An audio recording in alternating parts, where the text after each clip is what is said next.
Tracy Peregrine is with us. She's from Canada. She promised to bring me some cheap blood pressure medication, so we'll enjoy that together. And then with music from their self-titled debut album, Steel Magnolia from the Bud Light stage. Tomorrow night we'll be joined by Jason Bateman from the Cincinnati Bengals, Dhani Jones, and comedian Hannibal Buress. And later this week, Shia LaBeouf.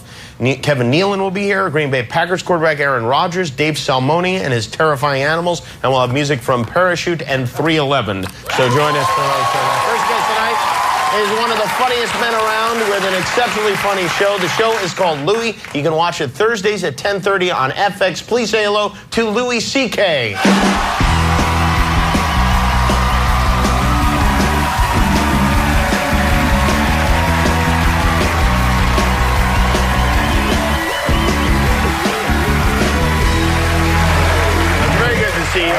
Nice to see you. Really good. It's been a while. I haven't seen you in a long time. It has been a long time. You're a much thinner fellow than you were before. Don't get used to it. No? Now you live in New York. Yes. You've got 2 little girls. Yeah, 2 kids. Do they come on trips with you when you do this sort of thing? No, I would not do that to them. No, they're at home with their mom, sleeping right now. Oh, they are, yeah. Yeah. Well, I mean, you know where your kids are now. Didn't used to know where your kids. You know what I mean? Like when we were kids, did your parents know where you were? Never. No. No idea. Even that thing on the news that said, at 10 o'clock, do you know where your kids are? Nope. The answer was no. No idea.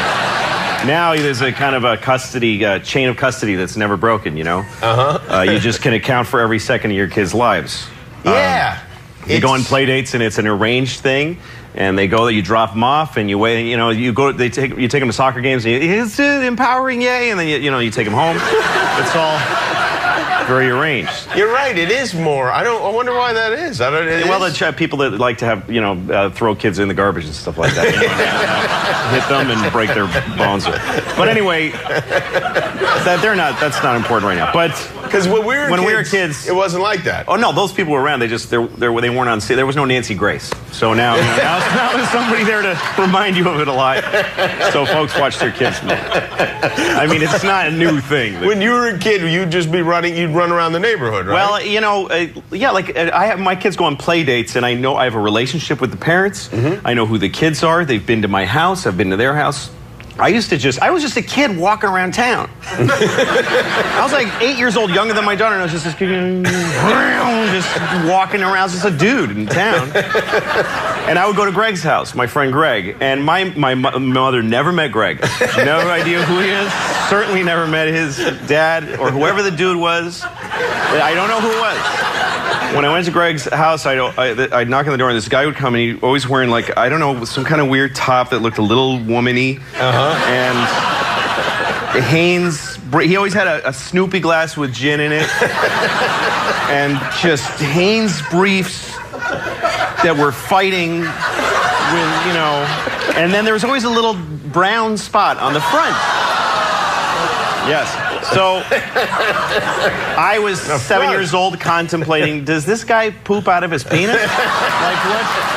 Those are the kind of things that I had to think about. That's Greg's dad for you. Yes. You didn't have, were you a bad kid? I wasn't a bad kid, but I got in trouble because I just was alone and I just, I got into stealing tampons at one point. For profit? No, I didn't make a dime. Well, how would this work?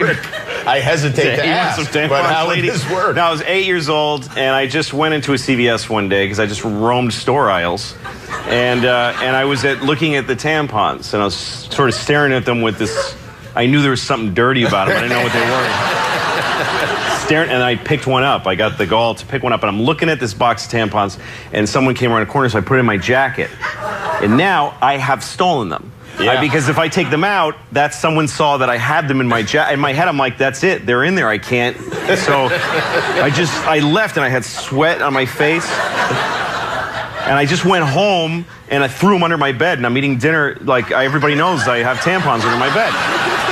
And so it was a terrible, stressful experience, which I then repeated every day. For like 2 months. What? I'd go back, and I'd just do the whole cycle. I just kept doing it.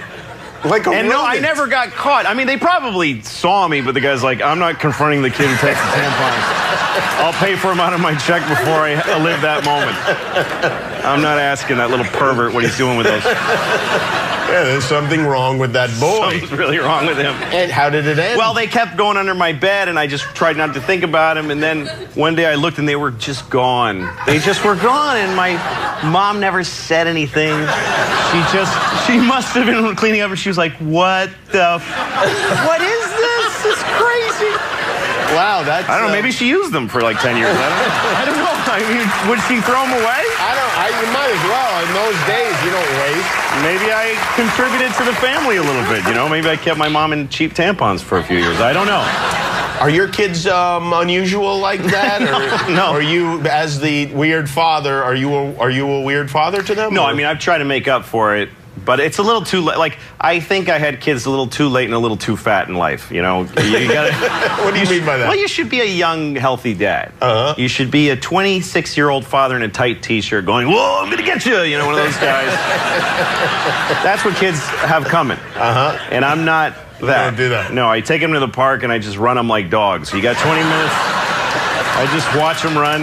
I stand there breathing like Tony Soprano and watching them run. And Daddy, chase us. If someone grabs you, maybe I'll chase them. But otherwise, grow up sad. And there's just, I have a lot of physical limitations that keep me from being a good dad. Like, I'm always in a 48-hour window of diarrhea. That either I'll be having or have had diarrhea within 48 hours.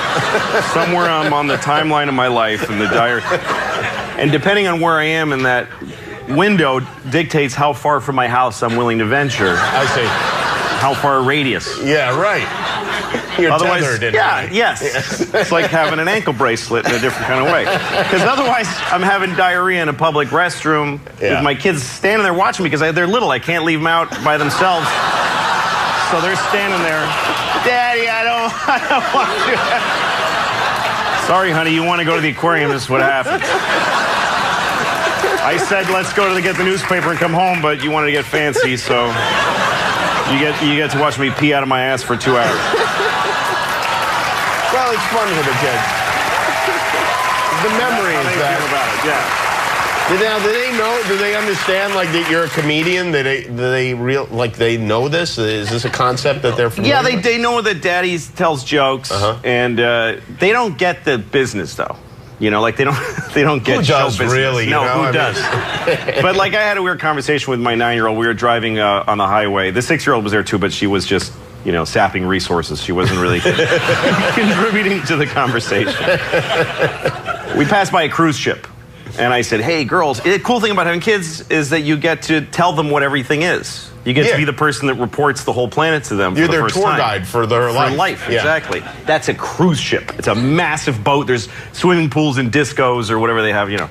So they got excited by the idea of a cruise ship. And I said, some comedians do shows on cruise ships.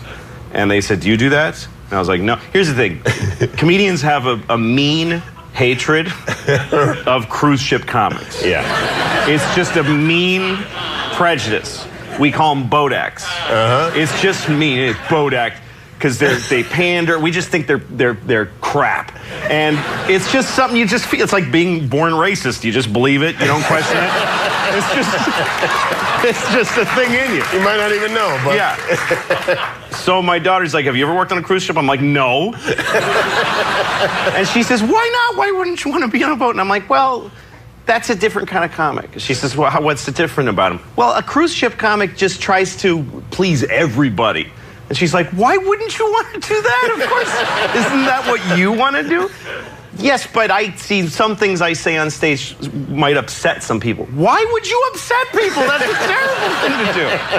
So, you know what? There might be some clarity there. I don't know. It is. You might want to rethink this. I might try the thing. cruise ships. Yeah. Well, by the way, first of all, I want to say the show is terrific. It's very funny, and I know.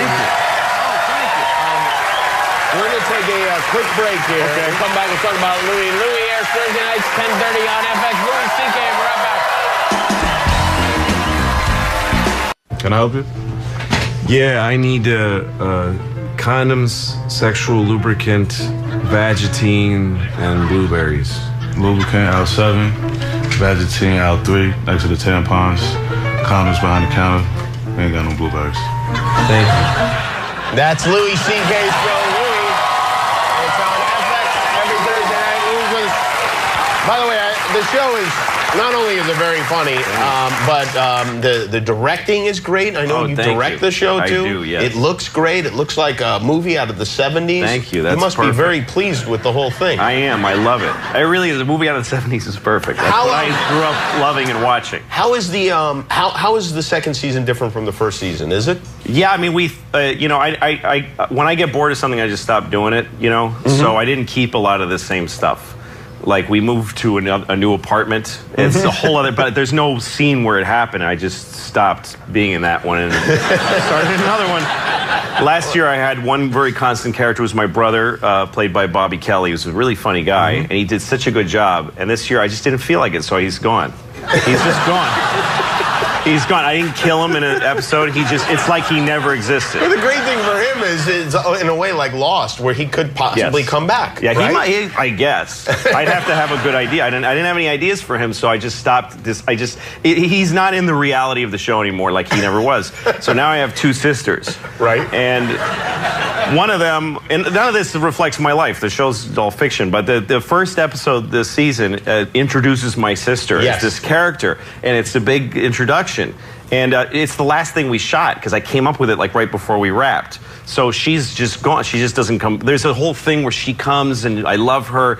Gone. Never see her again. Really? Yes, and my neighbor comes and helps me, and he's a really nice guy, and the last thing he says is, remember who your neighbors are. And I go, yes, I would. And he's gone too. He's Really? he's gone. It seemed like you were going to then have like a neighborly, friendly relationship. You'll never see him again.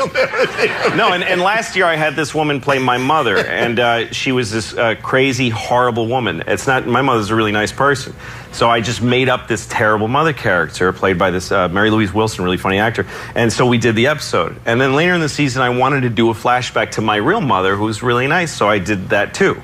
And so everybody was very confused. These characters are so insanely different. And the woman who played my mother as a young woman is a woman I date in another episode as just a whole other person.